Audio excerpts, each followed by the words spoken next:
discussing the rental of a car. First, you have some time to look at questions 1 to 5.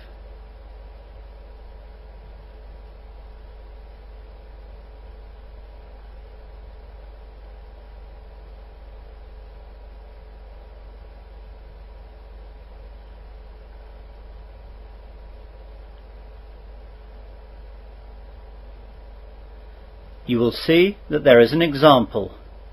This time only, the conversation relating to this will be played first. Good morning, sir. Welcome to Cheapy's Car Hire. Can I help you? Yes, please. I need to rent a car. That's no problem, sir. When would you like it?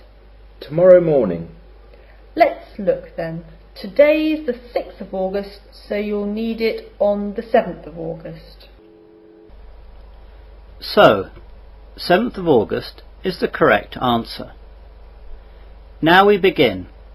You should answer the questions as you listen, as the recording is not played twice. Listen carefully to the conversation and answer questions 1 to 5.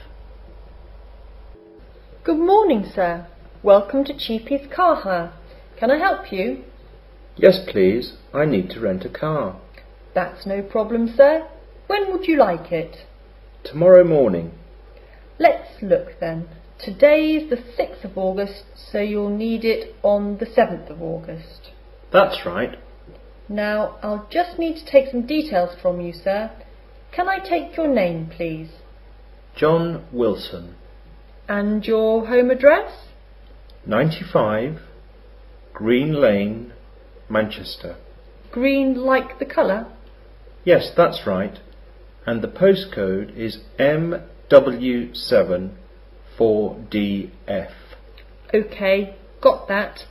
Can I have your telephone numbers, please? My home number is 0206 834 6387 and my mobile is 07779 724 868. Sorry, I missed the mobile. It's 07779 724 868. Thanks. Now, are you the holder of a full current driver's licence? Yes, I am. Could I take the number of the licence, please? Sure.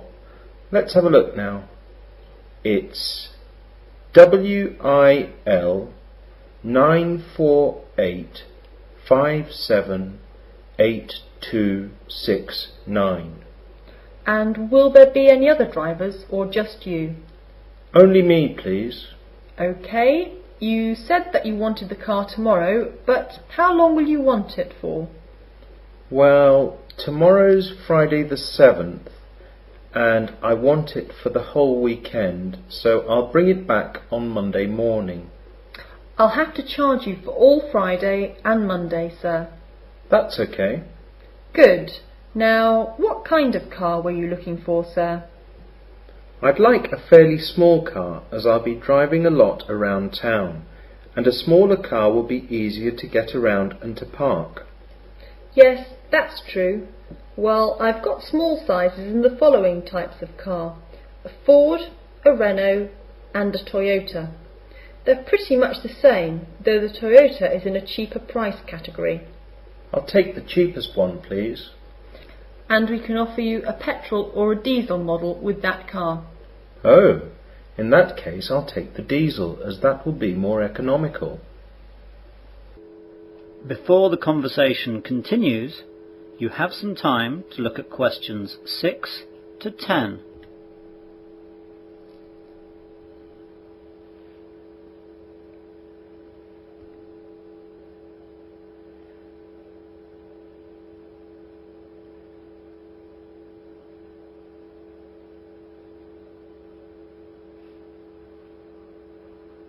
Now listen carefully and answer questions 6 to 10. Now how much will this cost me? Well, the daily rate is £50, but it's only £40 if you take the car for 4 days or more. Let's see. There's also an additional £10 for insurance. That's not obligatory, but we do recommend that you take the insurance. Yes, definitely. So that'll be £170 for the 4 days then. Fine. Where can I pick it up? You can pick it up here, at the airport, or at your hotel. Which hotel are you in? I'm staying at a friend's house next to the International Hotel. So, can you leave it at the International Hotel, and then I can walk around to pick it up? I'll drop it off at the same place if that's okay. Yes, that's fine. By the way, if you have a breakdown or an accident, we'll supply you with a new hire car ASAP. Our emergency number is on this customer information leaflet, which also has other information. Here you are, and here is a spare set of keys for the car. Now, let me tell you about some things in the car that will be there to help you. First of all, your insurance documents will be in the glove compartment, along with a Wesley City map and the car manual. On the back seat, there will be a larger area map of the local district. If you need a map of any other place, like London, then give us a call and we'll make sure it's there. No, I won't need that. In the boot, you'll find a spare wheel and a set of tools in case you have a problem. We have membership with the RAC, so you can call them if you're really in trouble. The membership card and phone number is in the glove compartment too. There will be a small fire extinguisher under the passenger seat, but I hope you won't have to use that. Great. So, where do I pay? If you go over there to Mr. Walker, then he'll sort you out. That is the end of section 1. You will now have half a minute to check your answers.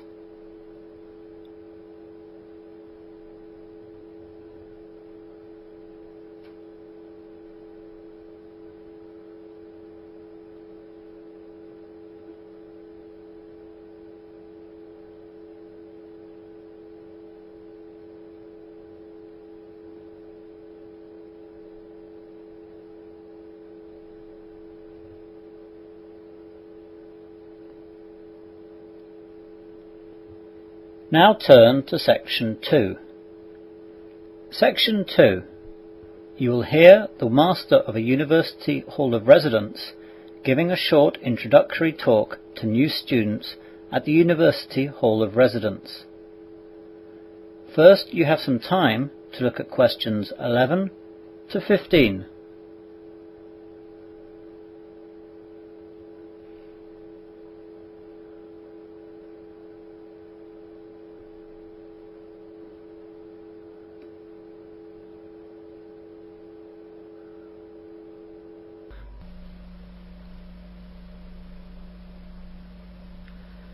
Now listen carefully to the short introductory talk and answer questions 11 to 15.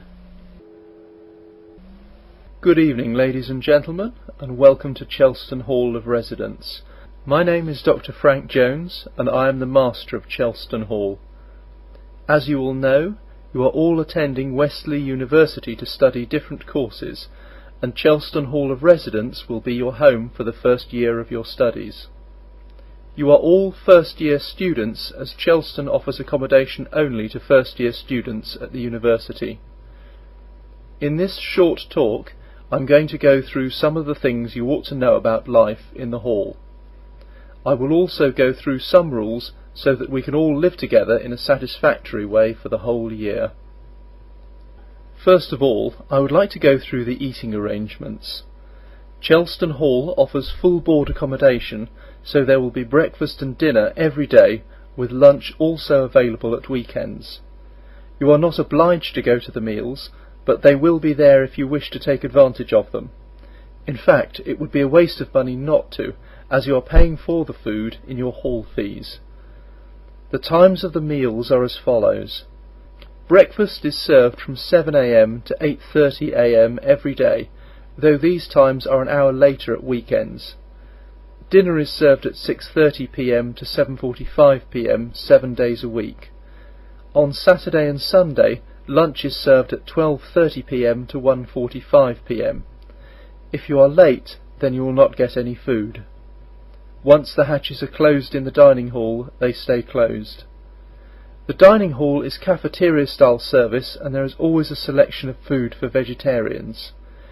If there are a lot of people at the dining hall, then please queue up in an orderly manner and wait your turn. Please do not push into the queue.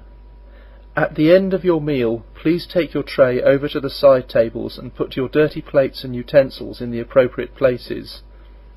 We do have kitchen staff, but they are not your servants, and we expect you to take your own dishes and cutlery off the table. Rudeness and incivility to the staff will also not be tolerated. Each evening after dinner there will be coffee and tea available in the common room until 9:30. Again, please do not leave cups lying around, but put the dirty ones back on the trays provided.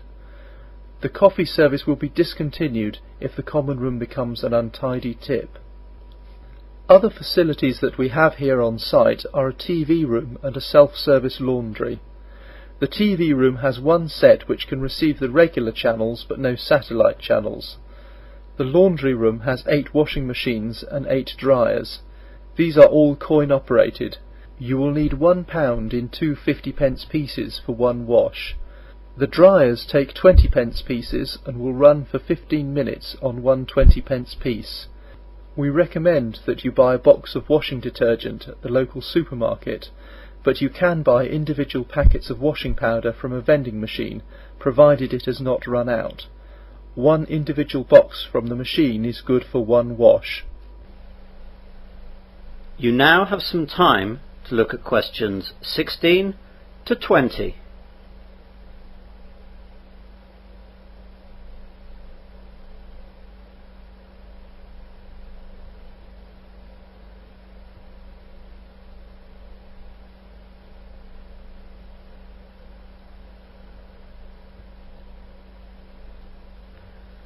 Now listen to the rest of the short introductory talk and answer questions 16 to 20. As you will know by now, the hall is divided up into corridors with 6 rooms attached to each corridor. Each corridor has shower compartments, 1 bath and a kitchen. We have cleaners who clean up the corridors and bathrooms, but the cleaners are not responsible for cleaning the kitchens. So if you want to cook something in addition to the food we provide, then please clean up your dirty pans and plates yourself. If any kitchen gets into too bad a state, then it will be closed and locked up for the remainder of the term. Any dirty dishes or pans that are in the kitchen will just be thrown out. By the way, as you will also know, the corridors are co-ed, so you will need a reasonable amount of consideration and modesty moving around to the bathrooms and back. Another important issue is our fire drill. Please make sure that you have read the notice which is in every corridor about what to do if there is a fire. It is very important that you know where your nearest fire exit is and where to go when you get out of the building. For example, if you are in Block A, there are 2 exits, and not everyone should exit from just one of these. The assembly point for both blocks is the car park, where your block leader will take a roll call to make sure no one is left inside. We are obliged by the fire service to perform 2 emergency practices every year. Please take them seriously, as if they are not done well, then we shall have 3 or 4 or 5 practices, or however many it takes to get it right. Finally, we have the issue of noise. For a lot of you, this will be the first time not living at home with your family, and you will have access to lots of friends your own age and alcohol. I must urge you at all times to try and behave with consideration to your fellow hall tenants at all times. Don't play your music too loudly or make too much noise at any time, and especially at night. People around you all the time will be trying to work, sleep or just relax. Have fun, but think of others. We take quite a strict attitude to those who end up annoying everyone else.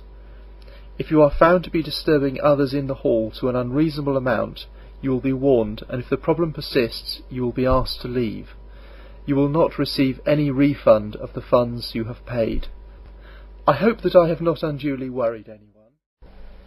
That is the end of section 2. You will now have half a minute to check your answers.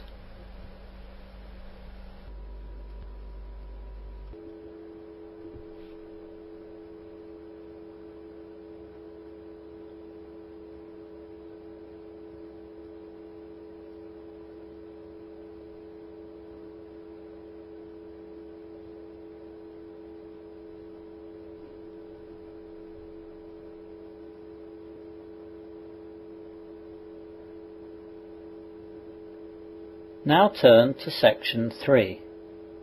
Section 3. You'll hear two students discussing their project. First, you have some time to look at questions 21 to 26.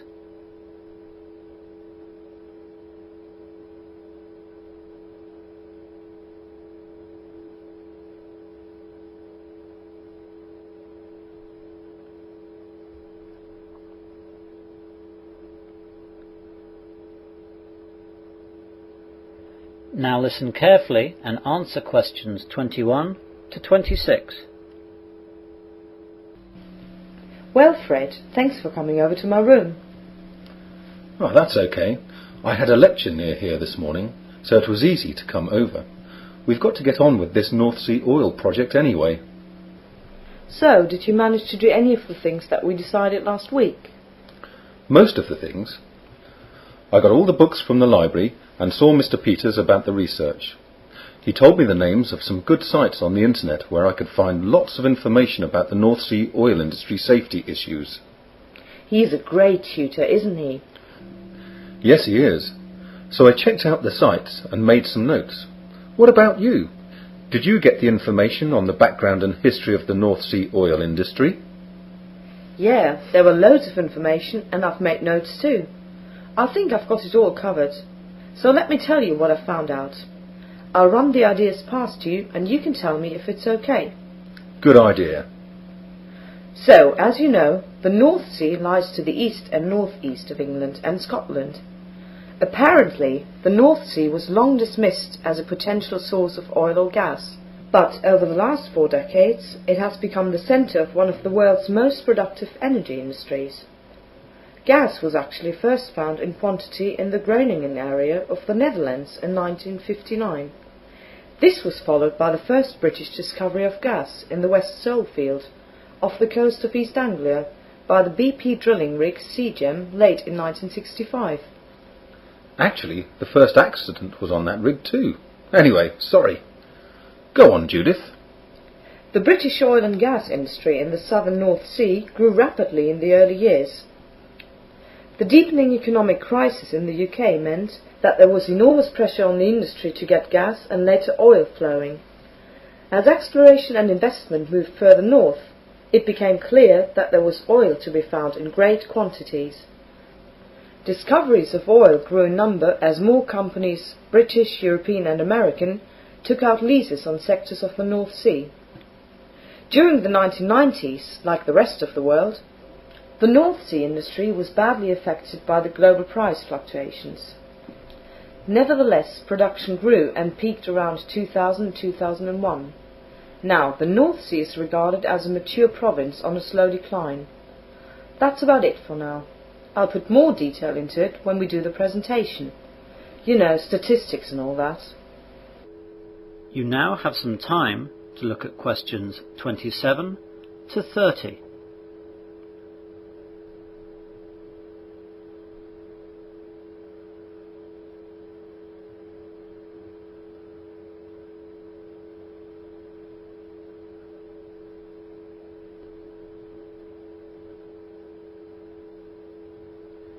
Now listen to the rest of the discussion and answer questions 27 to 30. Yes, you've done a good job. Shall I do the same then? It's not as long as yours. Go ahead. Okay then. As I said earlier, the first industrial accident related to the industry in the North Sea happened only days after they discovered the first gas. The Seagem capsized with the loss of 13 lives. There are regular accidents on all oil rigs around the world, but the North Sea is just such a harsh environment that there always seems to be more there. The most famous accident, and the worst disaster in the North Sea was in the Piper Alpha disaster of 1988. Yes, I remember that one on the news when it happened. Today, the industry is very safety conscious. When you first arrive, you are given a safety tour of the installation, detailing all safety aspects, including fire extinguishers, emergency muster stations, lifeboat stations and emergency procedures. You will be introduced to the rig safety program. Everyone attends weekly safety meetings and daily pre-tour meetings.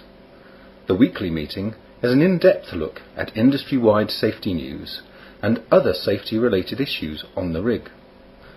Companies share safety information with other companies throughout the industry. This helps to avoid repeated incidents. A fire and boat drill is often held on the same day, which involves a mock fire and a mock abandon the rig exercise. The pre-tour meeting is usually a description of the work carried out when you are off shift, the work you will be doing, the work others are currently doing that may affect you and any other relevant issues of the day. Accidents do still happen, as in every industry. However, statistics show that with the massive improvements in offshore safety procedures, you now have a higher chance of having fatal accidents if you work on a building site than you do when on an oil rig. Well, that's all from me. I'll add lots of details too. Okay, well, let's plan what we have to do next. That is the end of section 3. You will now have half a minute to check your answers.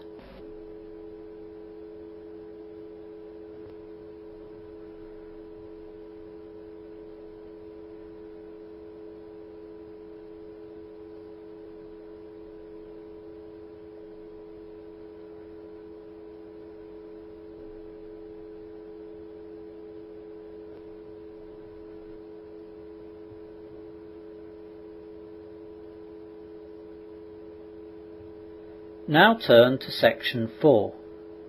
Section 4. You will hear part of an advertising lecture. First, you have some time to look at questions 31 to 34.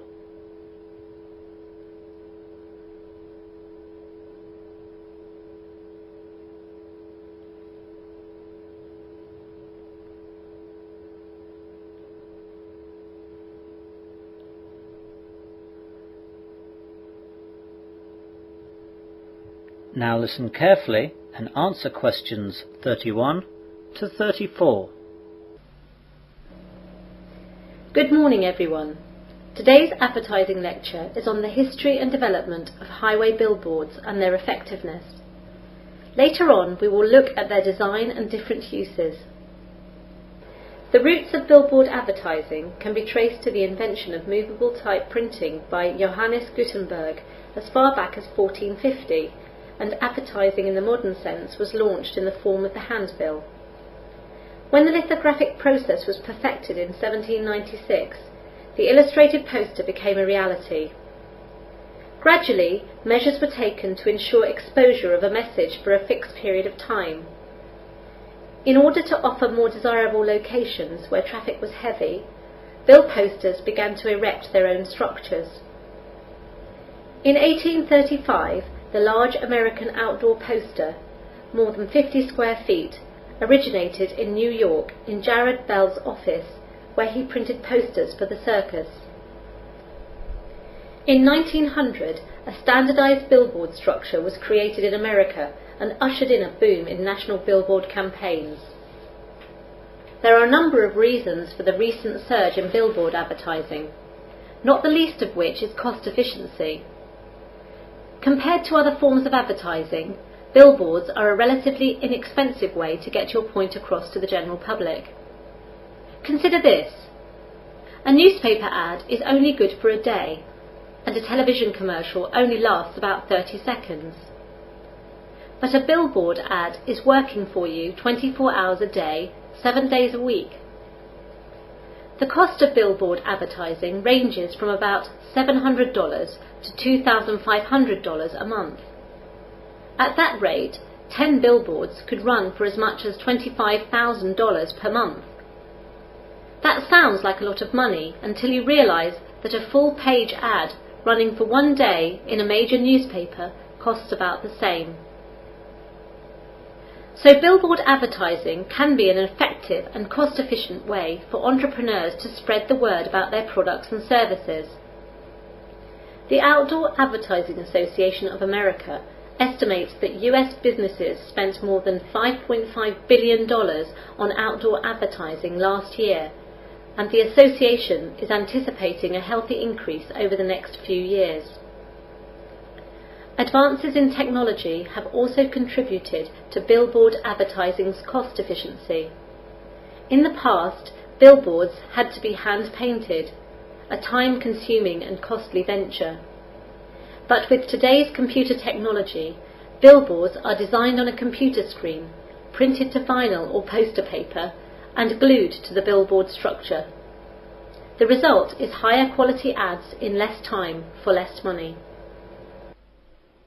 You now have some time to look at questions 35 to 40.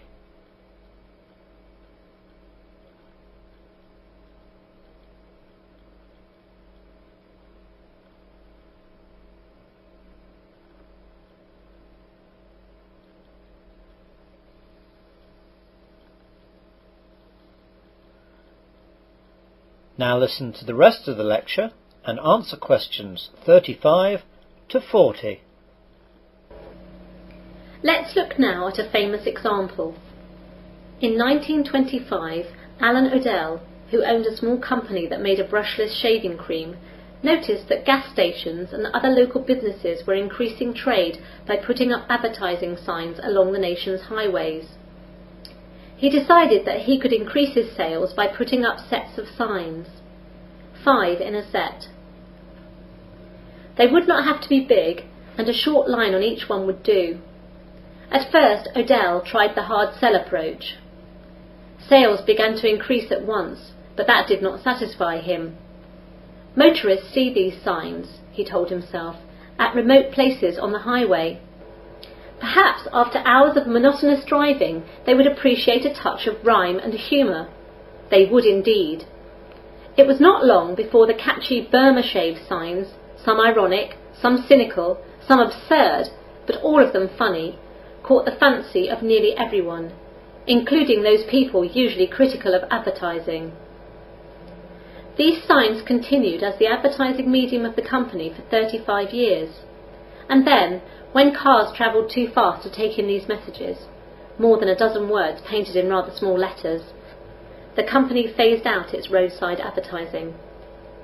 Perhaps a growing criticism of this sort of advertising, which interfered with highway scenery, also influenced the company's decision.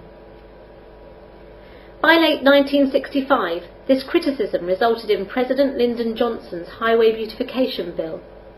This bill authorised a federal state campaign to improve the scenery on either side of major highways, to conceal or remove junkyards, and to put billboards sufficiently far back from the highway so that they would not interfere with the view. States that did not comply with the bill could lose 10% of their federal highway grant. But this was not the end of the billboard industry. Many roads were not part of the highway system which was supported by federal grants, and these roads were not affected by the law, and nor were signs in commercial and industrial areas. Now let's look at some of the advertising developments in Europe. That is the end of section 4. You will now have half a minute to check your answers.